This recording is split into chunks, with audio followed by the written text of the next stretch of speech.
منافقین کی تمثیل، یعنی منافقین کی جو حالت ہے اس کو دوسرے لوگوں کی حالت سے تشبیہ دے کر کے اور سمجھانے کی کوشش کی جاتی ہے۔ اس لیے تمثیل کا مطلب کیا ہوتا ہے؟ سمجھانا۔ جہاں ہم لوگ سے تمثیلات ہوتی ہیں وہاں عموماً زیادہ تر تشبیہ ہوتی ہے، تشبیہ تمثیلی، اور کہیں کہیں اشتعار تمثیلیہ ہوتا ہے۔ تشبیہ تمثیلی میں یہ ہے کہ مشبہ بھی دونوں مذکور ہوتے ہیں، لیکن کیا ہوتا ہے کہ جس میں وجہ تشبیہ مفرد نہیں ہوتی بلکہ چند چیزوں سے حاصل ہونے والی ایک صورت، یہ وجہ تشبیہ بنتی ہے۔ ایک پوری کیفیت چند چیزوں سے حاصل ہونے والی وہ وجہ تشبیہ بنتی ہے، تو ایسی تشبیہ تمثیل کہلاتی ہے۔ بات سمجھے؟ قرآنی جو تمثیلات ہیں زیادہ تر ان میں دو چیزیں آپ کو ملیں گی۔ زیادہ تر کا لفظ یاد رکھے گا، کہیں ہمارے جملے سے بات میں اعتراض نہ کریں۔ ہاں، ہم آپ سے کم تجربہ کار نہیں ہے، اس لیے ہم کو درد رکھتے رہتے ہیں تاکہ اعتراض میں سے جواب میں آسانی رہے۔ زیادہ تر ایسا ہوتا ہے کہ وہاں یا تو تشبیہ تمثیلی ہوتی ہے اور کہیں کہیں ایسا ہوتا ہے کہ وہاں اشتعار تمثیلیہ ہوتا ہے۔ تو ایک تمثیل تو گزر گئی کہ منافقین کا حال ان لوگوں کی طرح ہے کہ جنہوں نے سخت اندھیرے میں آگ جلائی، سفر کر رہے تھے رات کا، ہر طرف اندھیرا ہی اندھیرا تھا، کچھ سمجھ میں نہیں آ رہا تھا راستہ کدھر ہے، تو سخت اندھیرے میں آگ جلائی، اور جب آگ روشن ہوئی اور ارد گرد کی چیزیں نظر آنے لگی، سمجھے، اب تھوڑا اطمینان ہوا اور آگے بڑھنے لگے سفر میں۔ ذهب الله بنورهم وتركهم في ظلمات لا يبصرون، تو اللہ نے ان کی اس روشنی کو ختم فرما دیا اور انہیں تاریکیوں میں چھوڑا کہ انہیں اب کچھ سوچتا ہی نہیں، راستہ ہی نظر نہیں آتا۔ تو اب وہ متردد ہو کے کھڑے ہیں وہاں۔ ہاں، تو ان کا حال ایک تو ان لوگوں کے حال کی طرح ہے، یاد او کسیب من السماء فیہ ظلمات ورعد وبرق یجعلون اصابعهم فی آذانهم من الصواعق حذر الموت واللہ محیط بالکافرین۔ اور یا ان کا حال اس بارش کی طرح ہے۔ انسانوں کا حال بارش کی طرح تو ہوگا نہیں، بارش والوں کی طرح ہے۔ قرآن کریم میں تو آیا او کسیب، مفسر نے اس میں بڑھایا او کاصحاب مطرین۔ اس تفسیر میں دو باتوں کی طرف اشارہ کیا۔ ایک تو یہ بتایا کہ سید کا معنی مطر ہے، اور اصحاب کا اضافہ کر کے یہ بتایا کہ مضاف محذوف ہے، عبارت میں ایجاز بالحذف ہے۔ آپ سمجھے؟ ان کا حال ان بارش والوں کی حال کی طرح ہے، جو بارش آسمان سے یا بادل سے ہو رہی ہے، جس میں تاریکیاں ہیں، ٹوپ اندھیرے ہیں، ورعد و برق، اور جس کے اندر کڑک اور چمک ہے۔ یجعلون اصابعهم فی آذانهم من الصواعق حذر الموت، موت کے ڈر سے اور ان بجلیوں کی وجہ سے وہ اپنی انگلیاں اپنے کانوں میں ٹھونسے لے رہے ہیں۔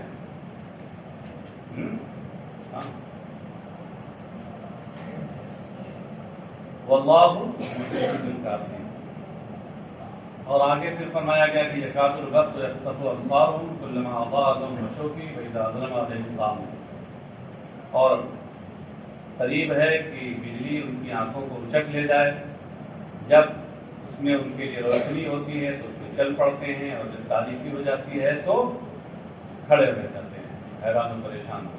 وَلَوْ شَاءَ اللَّهُ لَذَهَبَ بِسَمْعِهِمْ وَأَبْصَارِهِمْ، اگر اللہ چاہتا تو ان کی سماعتوں کو، ان کے کانوں کو اور ان کی نگاہوں کو سب کو لے جاتا، یعنی ختم کر دیتا۔ ان اللہ علی کل شیء قدیر، یا یقیناً اللہ سب کچھ کر سکتا ہے۔ اب چلیے تشریح الفاظ کے ساتھ۔ تو کسیب کی تفسیر کی ہے، کا اصحاب مکرین کیوں کی ہے بتا دیا، وجہ تفسیر بتا دی۔ اب سیب پر گفتگو کرتے ہوئے کہتے ہیں کہ واصلہ سیویبن، کاتب صاحب نے کرامت دکھائی ہے، ہاں دکھائی ہے کرامت۔ سیویب کو کیا لکھ دیا؟ قدم ما ہوا مؤخر واخر ما ہوا مقدم۔ کیوں؟ تقدیم تاخیر کرتی ہے نا۔ سیویب جیسے سیدن کی اصل ہے سیویدن، ایسے سیدن کی اصل ہے سیویبن۔ یہ صاب یسوب بمعنی ینزلوں سے مشتق ہے۔ صاب یسوب صوباً بمعنی نزل ینزل نزولا۔ تو اب سیب یہ صفت مشبہ کا صیغہ ہے، اور اس کا اصل معنی لغت کے اعتبار سے ہوگا نازل، یعنی اوپر سے نیچے آنے والی چیز۔ بارش کو سیب اس لیے کہتے ہیں کہ بارش بھی اوپر سے نیچے آتی ہے، نام رکھنے کے لیے اتنی مناسبت کافی ہے۔ اب یہ کہ سیبن سے سیبن کیسے ہوا؟ وہ ایسے ہی جیسے سیبن سے سیدن ہو گیا۔ کوئی صاحب بتائیں گے اس میں تعلیل کیا ہوئی؟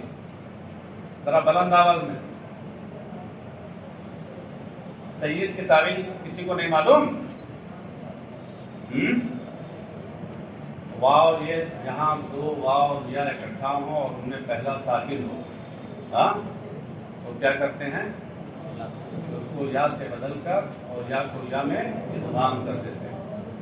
سیبن سے سیدن، سیبن سے سید، اس طرح سے ہو گیا، سمجھے؟ من السمائی ہے ایس صحابی، من السمائی ایس صحابی، آسمان سے یعنی بادل سے۔ ان کی مثال آسمان کی اس بارش کی طرح ہے۔ مفسر نے کہا کہ سما سے مراد ہے سحاب، یعنی بادل کی اس بارش کی طرح۔ اس سے اس بات کی جانب اشارہ کیا کہ سما یہاں اپنے لغوی معنی میں ہے۔ فإن السماء في اللغة كل ما علاك فهو سماء، ہر وہ چیز جو تمہارے اوپر ہو وہ سما ہے، سمجھے؟ اس لحاظ سے چھت بھی سما ہے، یہ فضا بھی سما ہے، سمجھے؟ ہاں سمو سے بنا، سمو کا معنی بلندی ہوتا ہے، سماؤن سمون سے بنا معنی بلندی ہوتا ہے۔ کل ما رفعك وعلاك فهو سماء، بات سمجھے؟ اس لحاظ سے بادل بھی اوپر ہوتا ہے آپ کے، وہ بھی تو سما کا معنی بادل بھی ہوتا ہے، کہتے ہیں کہ بادل اس سے مراد ہے، یہ اشارہ کیا اس بات کی۔ لیکن صاحب حاشیہ نمبر 27 میں دیکھیے، حاشیہ نمبر 27 دیکھ رہے ہیں، کنارے ہے ادھر، قوله الصحاب اشار الى ان اطلق السماء، اطلق السماء بلکہ اريد به الصحاب۔ مفسر نے اس بات کی جانب اشارہ کیا کہ یہاں سما کا لفظ بولا گیا اور اس سے صحاب یعنی بادل مراد کیا گیا۔ کیوں؟ لأن المطر موضعه الصحاب، اس وجہ سے کہ بارش کی جگہ بادل ہے، بادل سے بارش ہوتی ہے نہ کہ آسمان سے۔ اس قول کا مطلب یہ ہوتا ہے۔ لیکن صاحب ایک روایت پیش کرتے ہیں حضرت عبداللہ ابن عباس کی، وہ سنیے۔ وعن ابن عباس رضی اللہ عنہما ان تحت العرش بحرن، تاکہ ابن علی نے لکھا ہے بحرن ينزل منه ارزاق الحیوانات یوحى الیہ فیمطر ما شاء من سماء الى سماء حتى ينتهي الى سماء الدنيا ويوحى الى الصحابه ان يضربله ويغربله فليس من قطرة تقطر الا ومعها ملك يضعها موضعها۔ حضرت عبداللہ ابن عباس رضی اللہ عنہ سے روایت ہے کہ عرش کے نیچے ایک دریا ہے، سمندر ہے، بحر، جس سے جانداروں کی روزیاں اترتی ہیں۔ اس کو وحی کی جاتی ہے، اس سمندر کو اللہ کی طرف سے حکم آتا ہے فَيُمْطِرُ مَا شَاءَ مِنْ سَمَاءٍ إِلَى سَمَاءٍ، تو پھر وہ جو سمندر ہے وہ بارش کرتا ہے ایک آسمان سے دوسرے آسمان پر، یعنی عرش کے نیچے جو سمندر ہے اس سے بارش ہوتی ہے 7ویں آسمان پر، پھر 7ویں آسمان کو وہی ہوتی ہے، وہ 6 پہ بارش کرتا ہے، 5ویں پر، 5واں 4تھے پر، اسے ہوتے ہوتے حتیٰ ينتہی الی سماء دنیا، یہ جو دنیا کا آسمان قریب والا آسمان ہے یہاں تک یہ سلسلہ پہنچتا ہے۔ وَيُوحَىٰ إِلَى السَّحَابِ أَنْ غَرْبِلْهُ، اب جب یہاں تک آ جاتا ہے تو اس آسمان دنیا کو یہ وحی ہوتی ہے، اللہ کا یہ حکم ہوتا ہے کہ غربلہ، اب تو اڈیل دے۔ ضرب لا یغربل کا معنی کیا ہوتا ہے؟ موسلادھار بارش کرنا، اڈیل دے، تم اڈیل دے فیغربلہ، اور پھر وہ زوردار بارش کرتا ہے۔ فلیس من قطرۃ تقطر الا ومعها ملک، تو جو قطرہ بھی، بارش کا جو قطرہ بھی نیچے آتا ہے اس کے ساتھ ایک فرشتہ ہوتا ہے، یضعها موضعها، اس قطرے کو اس کی جگہ رکھا، اللہ نے اس کے جس جگہ کے لیے وہ قطرہ بھیجا وہی پہنچتا، کہیں ادھر ادھر نہیں ہوتا۔ بات سمجھ میں آیا؟ تو اب اس سے کیا سمجھ میں آیا کہ اگر یہ کہا جائے کہ بارش بادل سے ہوتی ہے تو یہ بھی صحیح ہے گھر کے لحاظ سے، اور یہ کہا جائے کہ آسمان سے ہوتی ہے تو بھی صحیح ہے۔ کیوں؟ اب ادھر ظاہر کے اعتبار سے دیکھیں، السماء السحاب فیہ ظلمات و رعد، فیہ پر متن کا وہ کی لکیر ہونی چاہیے، رہ گئی ہے، فیہ ظلمات و رعد، اس میں، کس میں؟ السحاب ظلمات و رعد، اس سے اشارہ کیا انہوں نے مفسر نے کہ فیہ میں ضمیر مجرور کا مرجع السحاب ہے، اس بادل میں تاریکیاں اور رعد و برق، کڑک اور چمک ہے۔ لیکن صاحب یہ ان کا ذوق ہے، انہوں نے یہ بات کہی ہے، حالانکہ عام طور سے مفسرین نے یہاں جو ضمیر ہے وہ صحاب کی طرف نہیں لوٹائی ہے بلکہ سید کی طرف لوٹائی ہے، جو اس بارش میں تاریکیاں ہیں، کڑک ہے اور چمک۔ ظلماتن کے بعد متکاسفتن پڑھایا انہوں نے، گھنی تاریکیاں، گھٹا ٹوپ اندھیرے ہیں، متکاسفہ کثیف سے بنا، اشارہ اس بات کی طرف کیا کہ ظلمات میں جو تنوین ہے یہ تنوین برائے تکثیر ہے، ظلمات تو ایسے ہی جمع ہے، ہاں، اور کم سے کم 3 پہ وہ بتا رہی ہے، اور 3 ظلمتیں جہاں ہو جائیں تو ہاں ایسے ہی بڑا گھنا اندھیرا ہو جائے گا۔ لیکن صاحب ایک تو کریلا دوسرے دین چڑھا، اس پر تنوین بھی برائے تکثیر ہو تو پھر اور کی کثرت کا کیا کہنا۔ اس لیے اب ظاہر سی بات ہے کہ وہ ظلمات متکاسفہ ہو جائیں گے، آپ سمجھے؟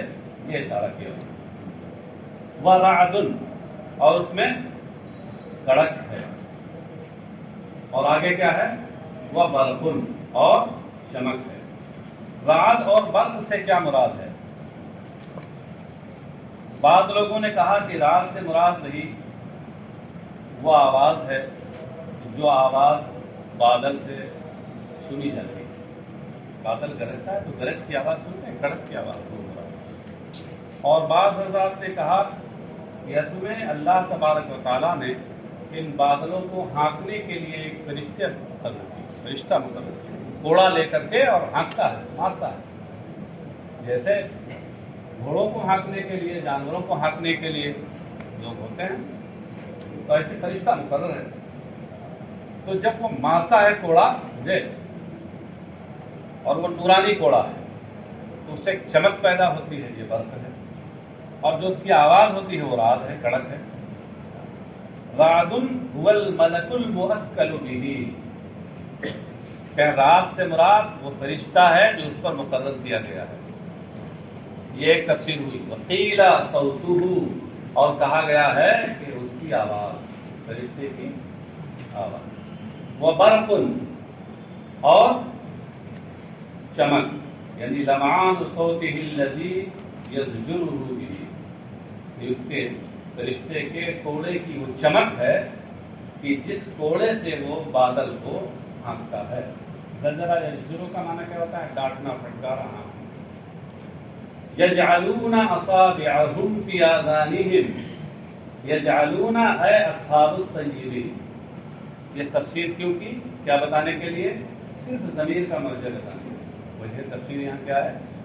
ضمیر کا مرجع بتانا کہ یہ جلونا میں جو ضمیر فاعل واو ہے اس کا مرجع ہے اصحاب السیرین، کہ وہ بارش والے اپنی انگلیوں کو اپنے کانوں میں کر لیتے ہیں۔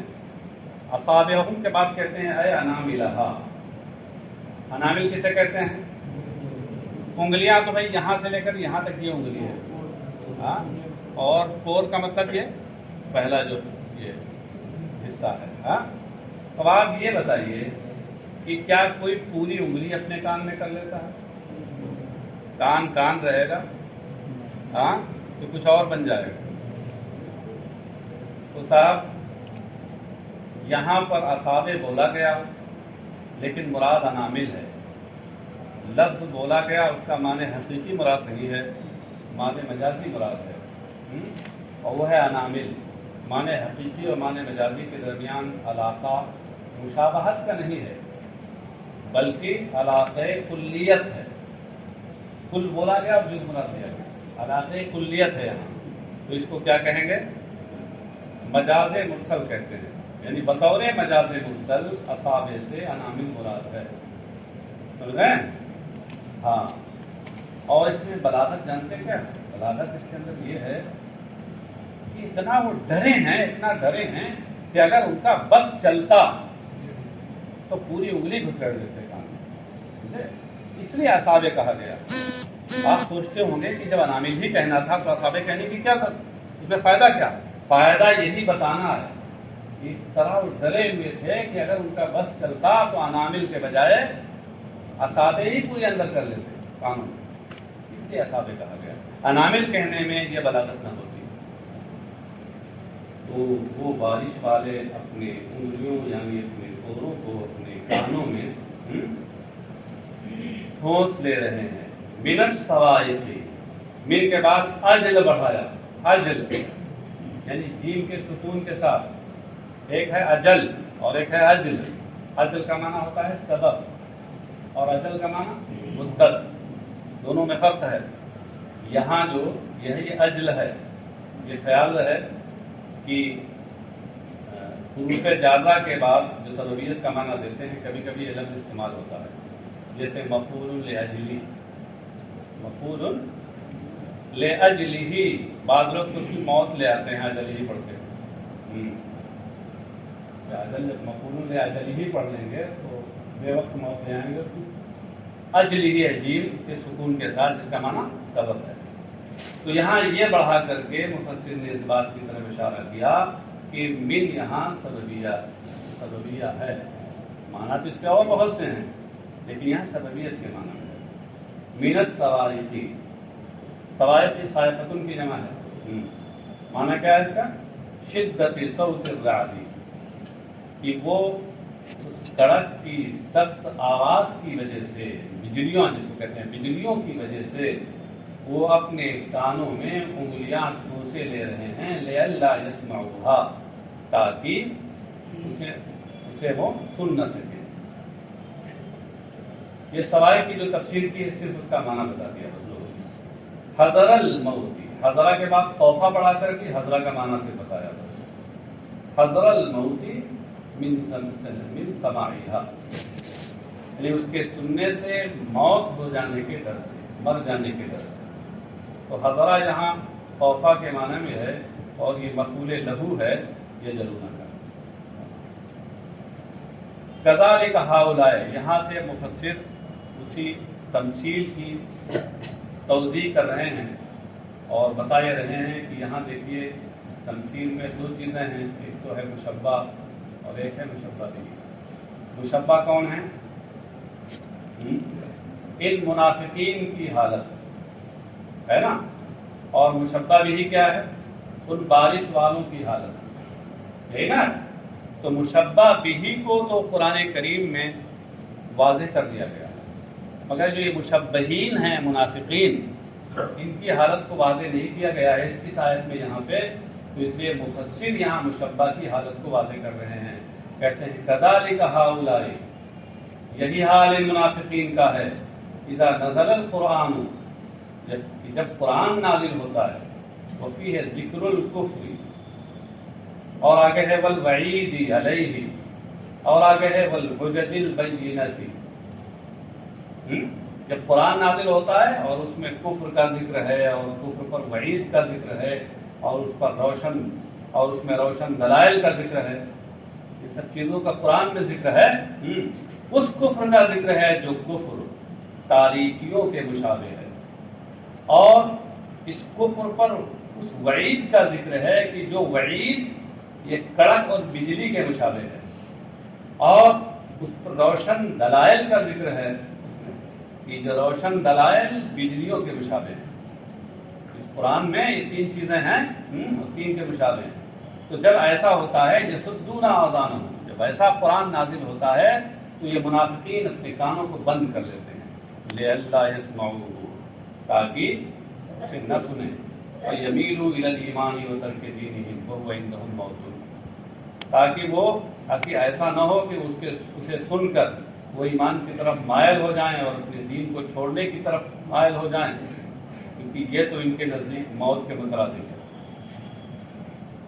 اپنا دین، آبائی دین چھوڑ کر کے اور دین اسلام قبول کرنا، یہ ان کے نزدیک موت کے مترادف ہے۔ اس لیے حذر الموت، موت سے ڈرنے کی خاطر، ڈرنے کی وجہ سے یہ کیا کرتے ہیں، اپنے کانوں میں انگلیاں ٹھونس دیتے ہیں۔ کانوں میں انگلیاں حقیقت میں نہیں ٹھونستے تھے، مطلب جب سنتے تھے مگر قبولیت کے کانوں سے نہیں سنتے، قبول نہیں، تو گویا کہ کانوں میں انگلیاں ہی ٹھونسے ہوئے۔ تو سمجھ میں آ گیا یہاں تک؟ اللہ محیط بالکافرین، اور اللہ کافروں کا احاطہ فرمانے والا ہے۔ احاطہ یحیط احاطۃ، اس کا مطلب ہوتا ہے ایک چیز کا دوسری چیز کو گھیر لینا اس طرح سے کہ وہ کچھ بھی اس سے باہر نہ ہو۔ یہ صفت اجسام کی ہے، جسم کی صفت ہے، اور یہاں کہا گیا واللہ محیط، اللہ تو اس سے پاک ہے صفت احاطہ سے، کیونکہ وہ جسم و جسمانیات سے پاک ہے۔ مفسر کہتے ہیں علماً و قدرتاً، یہ کہہ کر کے اس کا جواب دیا کہ یہاں جو یہ کہا جا رہا ہے کہ اللہ کافروں کا احاطہ کیے ہوئے ہے، مطلب یہ ہے ذات کے اعتبار سے نہیں بلکہ علم و قدرت کے اعتبار سے وہ احاطہ کیے ہوئے، یعنی اللہ کا علم اور اللہ کی قدرت کافروں کا احاطہ کیے ہوئے، ان کے تمام احوال اللہ کے علم میں ہیں، اور یہ منافقین مکمل طور پر اللہ تعالیٰ کی قدرت کے تحت ہے، فلا یفوتونہ، تو یہ اس سے نکل نہیں سکتے، نکل کر الگ نہیں جا سکتے، سمجھے؟ یکاد البرق یخطف ابصارهم کلما اضاء لهم مشوا فیہ واذا اظلم علیہم قاموا، یکادو کے بعد یقربو نکال کر اشارہ کیا کہ یہ افعال مقاربہ میں سے ہے، یکادو کا معنی یقربو، قریب ہے کہ بجلی ان کی نگاہوں کو کچک لے، یا یخطف، اس کی تفسیر میں کہتے ہیں یا خذھا بسرعۃ، اس کا لغوی معنی بتایا ہے، تفسیر میں صرف لغوی معنی بتایا ہے۔ خطفت شیء کا معنی ہوتا ہے اخذ الشیء بسرعۃ، کسی چیز کو تیزی کے ساتھ لے لینا، جس کو آپ اردو میں کہتے ہیں اچک لینا۔ کلما اضاء لهم مشوا فیہ، جب وہ ان کے لیے روشنی کرتی ہے، مشوا فیہ، تو اس میں وہ چل پڑتے ہیں، اس میں فیہ میں ہا ضمیر کا مطلب ہے اے فی ضوئہ، یعنی اس کی روشنی میں چل پڑتے ہیں۔ اس سے اشارہ کیا کہ ہا ضمیر کا مرجع یہاں یہ وہ ضوء ہے جو کلما اضاء سے سمجھا جا رہا ہے، یا تو یہ اشارہ کیا، اور یا یہ بتایا کہ فیہ میں ہا ضمیر کا مرجع تو وہی کیا نام ہے، اس سے پہلے کا گزرا سما ہے یا مطر ہے، دونوں ہو سکتا ہے، سید ہے، اور یہاں مضاف محذوف ہے وہ وَإِذَا أَظْلَمَ عَلَيْهِمْ قَامُوا، اور جب ان کے اوپر اندھیرا چھا جاتا ہے قاموا تو وہ وہاں کھڑے ہو جاتے ہیں. قاموا ہے وقف، لوگ بتا دیا کہ لغوی معنی مراد ہے یہاں قاموا سے ٹھہر جاتے ہیں. تمثیل لمزاج ما فی القرآن من الحجج قلوبهم وتصدیقهم بما سمعوا فیہ مما یحبون ووقوفهم عما یکرہون. یہاں دیکھیں سب پر عین بنایا ہوا ہے، عین کا اشارہ ہے. اس سے اشارہ کیا ہے کہ کس کا عطف کس پر ہے. وقوف کا اور تصدیقہم کا اس کا عطف ہے ازاج پر، جب اس پر ہے تو مجرور ہوگا. تو ترجمہ کیا ہے کہ یہ تمثیل ہے اس کی کہ قرآن کریم کے دلائل نے جو ان کے دلوں کو جھنجھوڑ دیا ہے. ازاج جھنجھوڑنا، عاجز کرنا. قلوبہم یہ ازاج کا مفعول بھی ہے. ہاں، قرآن کریم کے دلائل نے جو ان کے دلوں کو جھنجھوڑ دیا ہے. وتصدیقہم بما سمعوا فیہ مما یحبون، اور جو انہوں نے سنا اس میں پسندیدہ چیزوں کی جو تصدیق انہوں نے کی ہے، اس کی یہ تمثیل ہے. ووقوفہم عما یکرہون، اور ناپسندیدہ چیزوں سے ان کے رک جانے کی یہ تمثیل ہے. اصل میں ان لوگوں کا طریقہ کیا ہے کہ قرآن کریم کو جب سنتے تھے اور اس کے دلائل جو ان کے دلوں کو جھنجھوڑنے والے تھے، تو صورت میں ایسا ہوتا تھا جیسے بجلی ان کو کڑک جو ہے ان کو پریشان کیے دے رہی ہے. اب اس میں دیکھتے تھے کیا کہ کچھ چیزیں تو ایسی ہیں جو ان کو پسند آتی تھی، کہتے ہاں یہ تو ٹھیک ہے، اور کچھ چیزیں ایسی تھیں جو ان کو ناپسند آتی تھی، جو ان کے مذہب کے اعتبار سے خلاف تھی، تو اس کے سلسلے میں توقف نہ کرتے، یعنی تصدیق نہیں کرتے. تو اب ان کا حال وہی بارش والوں کی طرح ہو گیا کہ جیسے بارش والوں کا معاملہ کیا ہے، بجلی کڑکی گھبرا گئے، پھر اس کے بعد روشنی ہوئی خوش ہو گئے کہ تو ٹھیک ہے نا. یہ کیفیت ہو گئی، اس کی تمثیل. ولو شاء اللہ لذهب بسمعهم بمعنى اسماعهم، اور اللہ تعالیٰ چاہتا تو ان کی سماعت کو، یعنی ان کی سماعتوں کو، مراد ہے ان کے کانوں کو لے جاتا. یہ بتایا کہ یہاں سما بمعنی اسما ہے، ہاں سما بمعنی اسما ہے. وابصارہم، اور ان کی نگاہوں کو لے جاتا. نگاہ سے ہم مراد کیا ہے، ابصارہم ظاہرہ، یعنی ان کی ظاہری بصارتوں کو وہ لے جاتا، ختم کر دیتا. کما ذہب بالباطنہ، یعنی کما ذہب بابصارہم الباطنہ، اس طریقے سے ان کی باطنی نگاہوں کو، یعنی ان کی بصیرتوں کو لے گئے. ان اللہ علی کل شیء قدیر، ان اللہ کان علی کل شیء قدیر. یہ علی کل شیء کے بعد شاہو بڑھا رہے ہیں. ہاں، یقیناً اللہ تعالیٰ ہر شے پر قادر ہے. شے، یہ شے اس کا ماخذ ہے مشیت. شے کو شے اسی لیے کہتے ہیں کہ اس کو چاہا جاتا ہے، اس سے مشیت متعلق ہوتی ہے. تو اس طرح شیعون اصل کے لحاظ سے تو مصدر ہے، مگر اس میں مفعول کے معنی ہے، یعنی مشیعون کے معنی. تو مشیعون کا معنی کیا ہوا، چاہی ہوئی چیز جس کو چاہا جائے. شاہو بڑھا کر کے اشارہ کیا. دیکھیے بین السطرین میں محقق نے لکھا یشیر الی ان الشیء اسم بمعنی مشیع اسم مفعول. ہاں، تو اب مطلب کیا ہوا، یقیناً اللہ ہر شے پر قادر ہے، یعنی وہ شے وہ ہوگی کہ جو اس کی مشیت کے تحت آئے، اس پر وہ قادر ہے. اب یوں کہہ لیجئے کہ امر تین طرح کے ہوئے، محال، واجب، ممکن.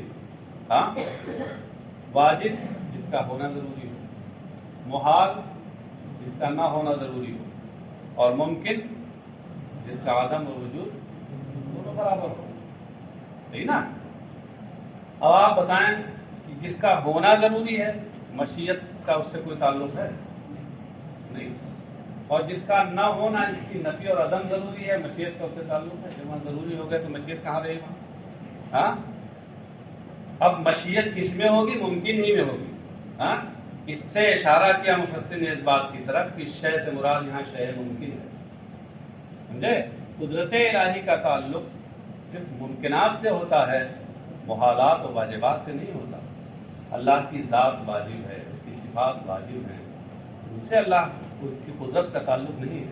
مثال کے طور پر اللہ اس پر قادر نہیں ہے کہ وہ چاہے تو خدا ہی نہ رہے, کسی اور کو خدائی دے دے, اس پر قادر نہیں ہے. سمجھے؟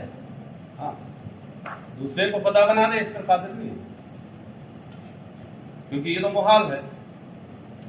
جھوٹ اللہ کے لیے محال ہے, کن بہتان, دغا, سرقہ, اس طرح کے جو عیب اور نقائص کی چیزیں ہیں یہ اللہ کے لیے محال ہیں. محالات تحت قدرت الہی نہیں. بات سمجھے؟ صرف ممکنات ہیں. اسی لیے علماء اہل سنت کہتے ہیں کہ ان اللہ علی کل شیء قدیر کا مطلب ہے کہ اللہ ہر ممکن چیز پہ قادر ہے, واجب اور محال پہ نہیں. ومنہ اذھاب ما ذکر, اور ان ممکن چیزوں میں سے مذکورہ والا چیزوں کو لے جانا بھی ہے. جو چاہتا تو ان کی سماعتوں کو, بصارتوں کو, سب کو لے جاتا. یہ بھی انہیں چیز ممکنات میں سے ہے, سمجھے؟ لہٰذا یہ بھی تحت قدرت ہے.